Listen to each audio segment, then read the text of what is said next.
boleh klik follow dan komen dekat bawah follow komen follow. Baik, suplemen semula jadi, ramai orang mungkin tak nak makan ubat ataupun mencari alternatif lain yang lebih semula jadi, tapi bergantung juga pada keadaan anda. Kalau anda memang perlu kepada ni, jadi saya nasihatkan jumpa doktor dan follow nasihat doktor, sebab dia tahu dia exact keadaan anda. Cuma dalam masa yang sama, apa yang kita boleh makan untuk bantu tubuh kita lawan benda tu.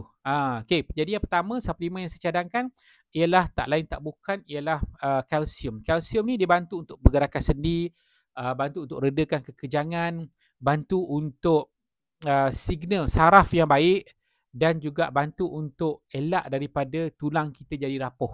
Jadi kita kan rheumatoid arthritis ada risiko bila kita makan ubat, ada risiko untuk ada masalah tulang rapuh. Jadi kita boleh guard, kita punya boleh elak kita punya tulang-tulang kita dengan pengambilan kalsium yang semula jadilah.